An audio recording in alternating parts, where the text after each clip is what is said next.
Jajaran Korem 163 Wira Satya diminta selalu mengantisipasi bencana dalam peralihan musim panas ke musim hujan saat ini di Bali. Hal itu disampaikan Danrem 163 Wira Satya, Brigjen TNI Agus M. Latif, usai serah terima jabatan dan tradisi laporan Korps Pejabat di Makorem 163 Wira Satya Denpasar. Korem 163 Wirasatya memasuki tempat acara. Peserta disiapkan.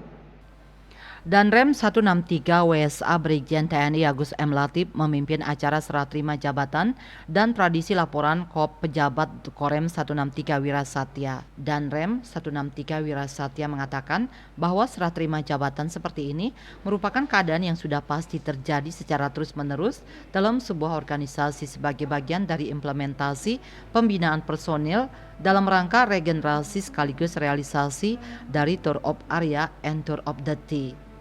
Hal ini harus dilakukan sebagai upaya untuk menjaga kesinambungan jalannya organisasi sekaligus untuk memelihara serta senantiasa meningkatkan kualitas kinerja dalam pelaksanaan tugas pokok.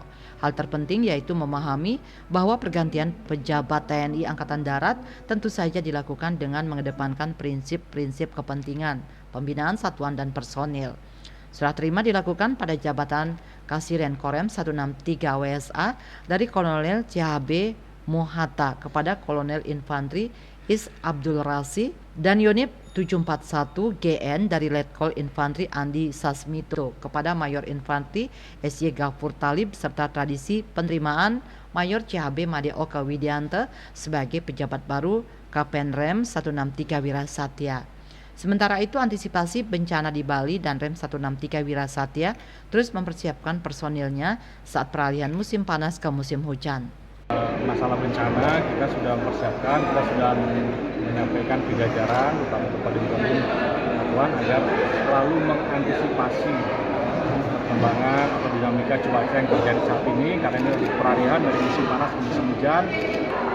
Kepada pejabat yang baru ya kami sampaikan segera menyesuaikan dengan dinamika tugas karena ini sudah mendekati akhir tahun, segera menyesuaikan ya, kemudian juga kita menghadapi pekerjaan-pekerjaan kedepannya yang sangat berat, terutama kita menghadapi tahun 2024 adalah tahun politik karena sudah mulai dari tahapan-tahapan pemilu maupun pilkada sudah berlangsung.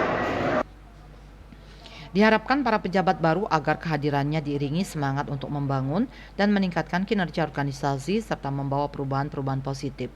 Melanjutkan capaian-capaian positif yang telah ditoreh oleh pejabat sebelumnya serta mengembangkan gagasan-gagasan yang lebih konstruktif, kreatif, dan inovatif. Raiswantara, Bali TV.